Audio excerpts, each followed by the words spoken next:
वहीं संसद में महिला आरक्षण बिल पास ना होने पर नेता प्रतिपक्ष जयराम ठाकुर ने बयान दिया है। उन्होंने इसको लेकर नाराजगी जताई है। इसी के साथ उन्होंने कहा कि दशकों के इंतजार के बाद मातृशक्ति को मिलने वाला अधिकार कांग्रेस की महिला सशक्तिकरण विरोधी राजनीति के बलि चढ़ गई। महिलाओं के साथ ये नाइंसाफी नहीं, अपराध है। देश की मातृशक्ति ये कभी नहीं भूलेगी। उन्होंने कहा कि प्रधानमंत्री नरेंद्र मोदी के नेतृत्व और मार्गदर्शन में भाजपा नारी शक्ति को अधिकार दिलाने की लड़ाई लड़ती रहेगी। और क्या कुछ उन्होंने कहा, चलिए आपको सुनाते हैं। नमस्कार। अपने देश के अंदर महिलाओं की आबादी कुल आबादी का आधा हिस्सा है। अनेक सरकारों ने अलग अलग समय में प्रयत्न किए, महिला सशक्तिकरण के लिए योजनाएं बनी और स्वाभाविक रूप से उसमें हम सफल भी हुए। लेकिन हमारे देश के यशस्वी प्रधानमंत्री नरेंद्र मोदी जी ने इस बात को अनुभव किया कि सही महिला सशक्तिकरण तभी संभव हो पाएगा जब हमारी माताएं बहनें लोकसभा के अंदर, विधानसभा के अंदर पहुंचकर वहां कानून बनाएंगी, समाज का नेतृत्व करेंगी, विकास की नई योजनाओं के माध्यम से देश को और प्रदेश को आगे बढ़ाने के लिए अपना योगदान देंगी। इसके लिए उनकी भागीदारी लोकसभा और विधानसभा के अंदर सुनिश्चित करना बहुत आवश्यक है।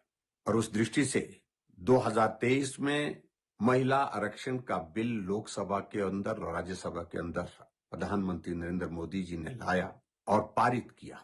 और वो बहुत हर्ष का एक अवसर था। पूरे देश के अंदर हमारी मातृशक्ति के मन में बहुत बड़ी एक खुशी की लहर थी कि अब हम लोकसभा और विधानसभा के अंदर कानून बना पाएंगी, नेतृत्व कर पाएंगी, देश को, प्रदेश को आगे बढ़ाने के लिए अपना योगदान दे पाएंगी। और उस बिल को जब पारित किया गया था 2023 में, उस वक्त विपक्ष के सभी दलों ने एक स्वर में कहा था कि बहुत अच्छा और इसको तुरंत लागू करना चाहिए। कांग्रेस के नेताओं ने भी बोला था, चाहे राहुल गांधी जी की बात करें, चाहे प्रियंका गांधी जी की बात करें, सबने कहा था कि तुरंत लागू करना चाहिए। लेकिन इसके लिए संविधान संशोधन की भी आवश्यकता थी और टेक्निकल जो चीजें थी, इसमें सेंसस होना था, सेंसस के बाद उसके पश्चात डिलिमिटेशन होनी थी।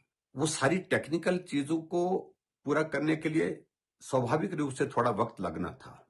लेकिन प्रधानमंत्री नरेंद्र मोदी जी का मत बड़ा स्पष्ट रहा कि 2029 के चुनाव से पहले महिला आरक्षण बिल लागू हो जाना चाहिए। और इसलिए एक विशेष सत्र का आयोजन 16, 17, 18 अप्रैल को अभी किया गया था, ताकि इस पर विचार विमर्श खुले मन से हो सके, विस्तृत चर्चा हो सके। गहन चर्चा होते हुए पूरे देश ने देखी भी।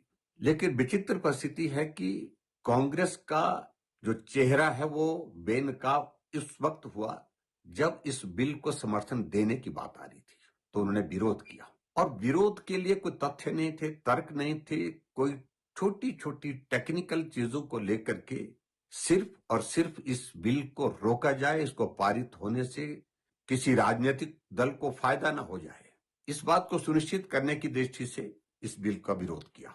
और मैं बड़ा ध्यान से, मैं नहीं पूरा देश, इस बात को पूरे देश ने देखा कि कांग्रेस के नेता जब बोल रहे थे सदन के अंदर, न तर्क था न तथ्य थे, सिर्फ विरोध, सिर्फ विरोध। इस बिल को रोका जाए, इस बात को सुनिश्चित करने के लिए उनने कुछ चीजों को पकड़ करके अपनी बात कहने की कोशिश की। लेकिन मैं तो हैरान हुआ कि जब राहुल गांधी जी का भाषण सुना तो क्या वो एक मदारी का जिक्र करते हुए, जादूगर का जिक्र करते हुए क्या भाषा का इस्तेमाल कर रहे थे। पूरा कांग्रेस का नेतृत्व किस प्रकार से उस नेतृत्व को सहन कर रहा है, झेल रहा है, ये कल्पना से परे की बात है। उस पर मैं ज्यादा टिप्पणी नहीं करना चाहता हूं, लेकिन कोई तर्क नहीं था। और जिस आपत्तिजनक भाषा का इस्तेमाल राहुल गांधी ने किया, चाहे वो हमारी मातृशक्ति के संदर्भ में, चाहे प्रधानमंत्री जी के बारे में, वो सचमुच में निंदनीय है, बहुत दुर्भाग्यपूर्ण है। गृह मंत्री जी ने बहुत विस्तार से उत्तर दिया, एक एक बात का उत्तर दिया। आदरणीय प्रधानमंत्री जी ने बहुत मार्मिक अपील की और कहा कि मैं वादा देता हूं, गारंटी देता हूं कि किसी के साथ कोई अन्याय नहीं होगा, किसी क्षेत्र विशेष के साथ कोई अन्याय नहीं होने देंगे।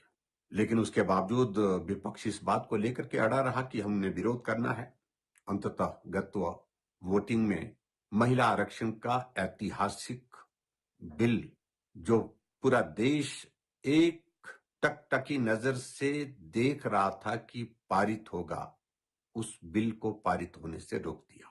मैं कांग्रेस के इस चेहरे को बेनकाब होते हुए ये कह सकता हूं कि कभी भी हमारी देश की माताएं बहनें, हमारी मातृशक्ति माफ नहीं करेगी। बिल पारित होता तो हमारी माताएं बहनें संसद के अंदर होती, विधानसभा के अंदर होती। किसी दल विशेष को उसका लाभ नहीं था, लेकिन लाभ सिर्फ एक बात के लिए कि महिलाओं को उनका अधिकार मिलेगा, लक्ष्य सिर्फ इतना था। लेकिन कांग्रेस ने जिस तरह से उसका विरोध किया वो बहुत ही दुर्भाग्यपूर्ण, और मैं इतना जरूर कहना चाहता हूं कि इस बिल का विरोध करने के पश्चात अब जरूर आने वाले समय में कांग्रेस को इसका खामियाजा भी भुगतना पड़ेगा।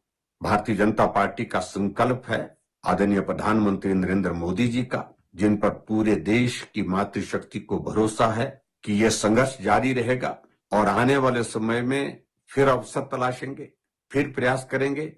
महिलाओं को उनका अधिकार 33% का आरक्षण के रूप में लोकसभा के अंदर और विधानसभा के अंदर हो, इस प्रयास को लगातार जारी रखेंगे।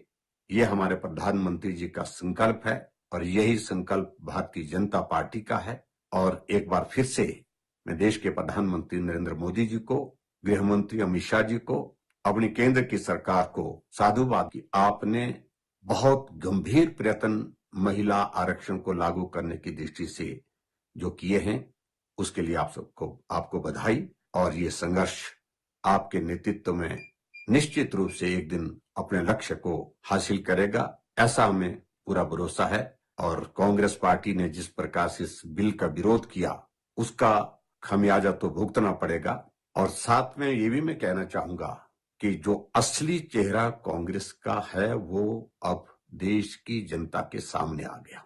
बहुत बहुत धन्यवाद।